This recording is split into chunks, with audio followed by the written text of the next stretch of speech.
आखिरी मर्तबा जब इंडिया इंडिया में न्यूजीलैंड के हाथों हारा तो 36 साल पहले ऐसा हुआ था।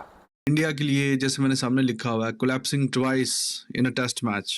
मतलब पहली बारी में तो चलो 46 पे आउट हुए, दूसरी बारी का भी कोलैप्स जो है वो भी बड़ा खतरनाक था। केएल राहुल को ना, ठीक है, हम सब बड़े मानते हैं कि उसके पास बड़ा रेंज ऑफ शॉट्स है, बड़ा टैलेंटेड है, बड़ा क्वालिटी प्लेयर है, लेकिन बड़े बड़े मोमेंट पे जहां इसको हीरो बनने का मौका मिलता है, चाहे वो ओडीआई वर्ल्ड कप की बात करें, चाहे वो कल के मोमेंट की बात करें, हमेशा फॉल्टर करता है केएल राहुल।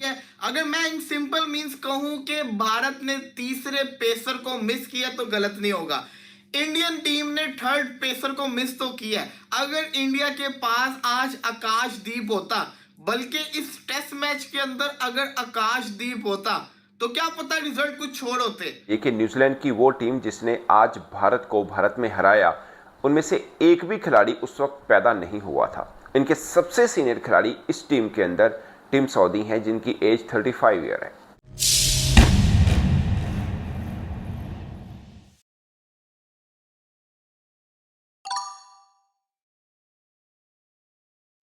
जय हिंद दोस्तों, हमारे चैनल में आपका स्वागत है। न्यूजीलैंड ने भारत को पहले टेस्ट मैच में 8 विकेटों से हराया और न्यूजीलैंड 36 साल बाद भारत में टेस्ट मैच जीता। भारत ने टॉस जीतकर पहले बैटिंग की और 46 रनों पर ऑल आउट हो गई। न्यूजीलैंड ने पहले इनिंग में 402 रन बनाए। भारत ने दूसरी इनिंग में 462 रन बनाए और न्यूजीलैंड को 106 रनों का लक्ष्य दिया, जो न्यूजीलैंड ने 2 विकेटों के नुकसान पर कर लिया।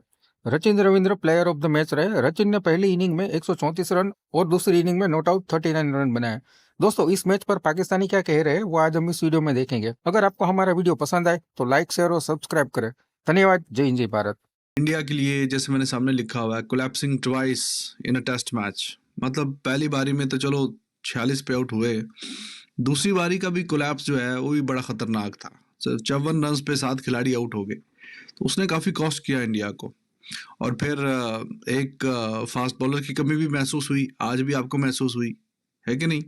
आज भी बुमराह ने पूरा अपना खून पसीना एक किया, इतना लंबा स्पेल किया, 8 ओवर भी करवाए ऊपर से, और 2 विकेटें जो गिरी हैं वो सिर्फ बुमराह ही नहीं लेके दी हैं। 107 रन देखा जाए हकीकत में तो नाकाफी थे, काफ़ी नाकाफी थे। 200 के करीब का टोटल होता, 180, 190, 200 का, क्योंकि जितना प्रेशर डाला इंडिया ने जब कॉनवे भी आउट हुआ, तो न्यूजीलैंड को पता था कि हमें तो टोटल 100 को टच करना है हमने किसी न किसी तरीके से।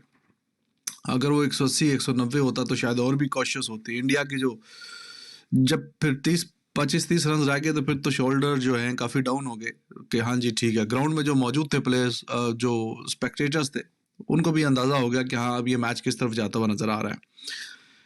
तो एक तो टॉस जीतने के बाद गलत फैसला, जिसका रोहित शर्मा ने कहा है कि हाँ गलती होगी हमसे, और फिर मेरे ख्याल में जो दूसरा प्लेइंग 11 में ब्लंडर किया है, वहाँ पे भी एक और फास्ट बॉलर। टोटल देखें 32 विकेटें गिरी हैं, तो 32 में से 22 विकेटें फास्ट बॉलर्स ने हासिल की हैं।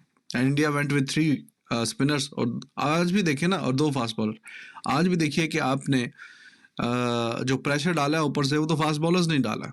जैसे स्पिनर्स आए हैं, जडेजा आया, रन्स लीक होना शुरू हो गए। कुलदीप यादव आया, उसको भी छक्का भी पड़ा, और बाकी मतलब रन्स लीक होना शुरू हो गए। प्रेशर वैसा मेंटेन ही नहीं कर सका इंडिया, और यही कहानी रही है पूरे मैच की। You need to give the credit कि प्रेशर बड़ा जबरदस्त तरीके से एब्जॉर्ब किया न्यूजीलैंड ने, तो न्यूजीलैंड को तो फुल मार्क्स है। लेकिन इंडिया, मुझे नहीं लगता कि आपको यहाँ बहुत ज्यादा सोच विचार में पड़ जाना चाहिए, बहुत ज्यादा यहाँ क्या कहते हैं अपना कॉन्फिडेंस शैटर होने के पॉइंट ऑफ व्यू से सोचना चाहिए, या ये सोचना चाहिए चलो जी सीरीज हमारे हाथ से चली गई।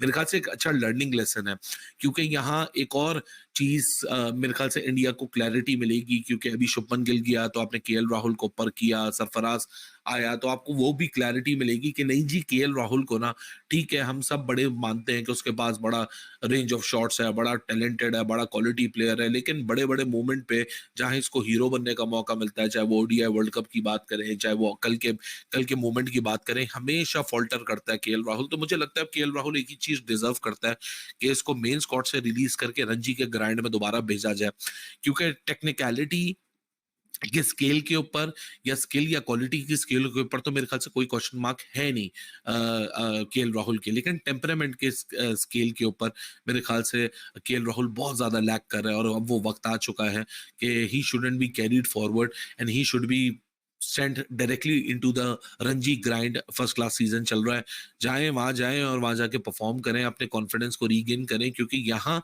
कल अगर मैं एक अप्रोच देखूं कि 5 बल्लेबाज जो ऊपर से आए थे टॉप 5, रोहित, यशस्वी, विराट, सरफराज, पंत, उन 5 की अप्रोच डिफरेंट थी और निचले वाले 5 की अप्रोच इंटायरली डिफरेंट थी। ऊपर वाले 5 जो आए थे वो रन्स बनाने आए थे, नीचे वाले जो 5 आए थे वो विकेटों को रोकने आए थे। कल वो जो फेज आया अगली नई बॉल के साथ, वो बड़ी कमाल बॉलिंग की है न्यूजीलैंड ने, जो उनकी स्पिरिट्स थी, क्योंकि इतना फेटा खाने के बाद जिस तरह सरफराज और ऋषभ पंत ने तो बकायदा बदमाशी की है इन न्यूजीलैंड के बॉलर्स के ऊपर। उसके बाद it takes a lot not to be mentally blocked, not to get intimidated, और नई बॉल के साथ जिस तरह न्यूजीलैंड आया निकल के, और जो न्यूजीलैंड के प्लान्स थे, टॉम लेथम था और केन विलियमसन का ना होना वैसे एक बहुत बड़ा साइकोलॉजिकल डैमेज था।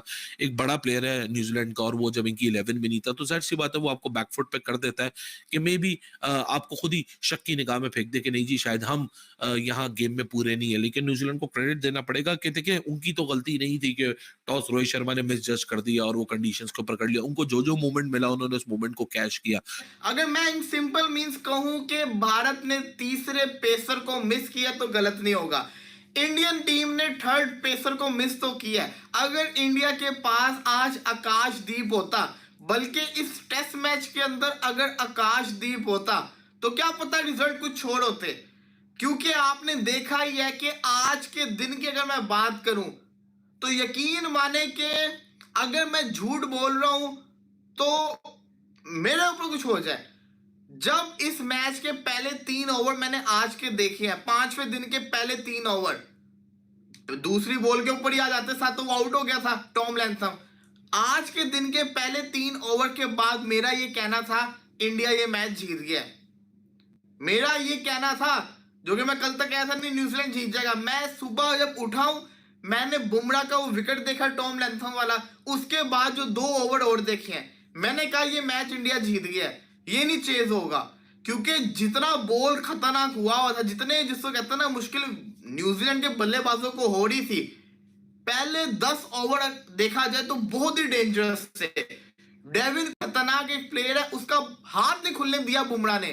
सिराज ने भी बड़ी अच्छी बॉलिंग की, लेकिन वो कहते हैं ना कि रन्स जब बोर्ड पे कम हो ना तो फिर चाहे कुछ भी हो जाए रो रो के भी चेज हो ही जाता है, और वही हुआ। आखिरी मर्तबा जब इंडिया में न्यूजीलैंड के हाथों हारा तो 36 साल पहले ऐसा हुआ था। यानी कि आसान लफ्ज़ों में समझने के लिए कि न्यूजीलैंड की वो टीम जिसने आज भारत को भारत में हराया, उनमें से एक भी खिलाड़ी उस वक्त पैदा नहीं हुआ था। इनके सबसे सीनियर खिलाड़ी इस टीम के अंदर टिम सऊदी हैं, जिनकी एज 35 ईयर है। ब्लंडल जो हैं वो 34 बरस के हैं। बाकी कॉनवॉय, विलजोंग ये 30 प्लस हैं। कोई एक प्लेयर ऐसा नहीं है जो पैदा हुआ हो उस वक्त। 88-89 में लास्ट टाइम न्यूजीलैंड ने इंडिया में हराया था। मॉरिसन जो अब उनकी कमेंट्री करते हैं, उस वक्त वो खेले थे और काफ़ी बेहतर उन्होंने रोल प्ले किया था इंडिया को हराने में। मगर सबसे खास बात कि 88-89 में जब हराया था वो भी 20 बरस बाद हराया था। साफ है कि इंडिया की एक लेगेसी चल रही है अगेंस्ट न्यूजीलैंड कि वो अपने घर में उनसे हारे नहीं है। ये जो 36 बरस का मैं कह रहा हूँ, उससे पहले भी 20 बरस लग गए थे जब वो 88-89 में हराया था। अब 36 साल लगे इस काम को।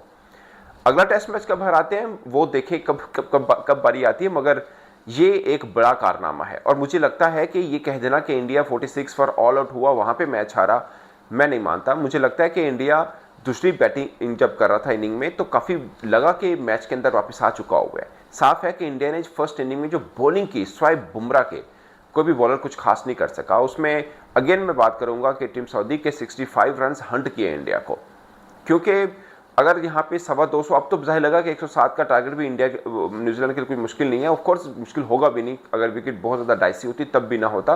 बट पॉइंट इज के जब 200 से ऊपर रन होते हैं तो बॉलर्स को भी होप होती है कि यहाँ पे कुछ किया जा सकता है, 2-3 अर्ली विकेट्स मिले तो कुछ हो भी सकता है, जो बुमराह को मिले भी। बट जब टारगेट हाथ में नहीं है तो कोई बॉलर कितना सा जोर लगा सकता है। और फिर बॉलर भी वो जिसकी पूरी लाइनअप में आपको सिर्फ बुमराह नज़र आ रही है कि वही एक तगड़े बॉलर है। अगर से बाकी भी है, मैं खुद रहता हूँ कि न्यूजीलैंड या कोई भी सीना कंट्री की टीम इंडिया के अंदर आए, इंडिया के जो स्पिनर्स है खा जाते हैं, मगर यहाँ पर पहली इनिंग में बड़े रन बनवा दिए।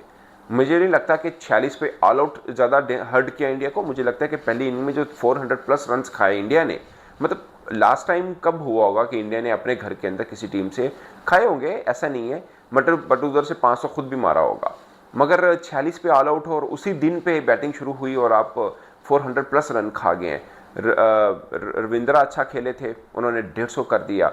टिम सऊदी, कॉनवे खैर हमेशा ही अच्छा खेलते हैं इंडिया के अंदर, वो चाहे वाइट बॉल क्रिकेट हो, रेड बॉल क्रिकेट हो, उनका ज़बरदस्त है इंडिया के अंदर। मैं पहले भी कह चुका हूँ, शायद IPL खेलने के बाद वहाँ पे उनका अच्छा रैकेट रहा है। तो ये पहली टेस्ट जीत मिली है आफ्टर 36 ईयर, मतलब 36 बरस। बहुत से लोग जो देख रहे होंगे वो भी फ़ायदा शायद नहीं हुए होंगे।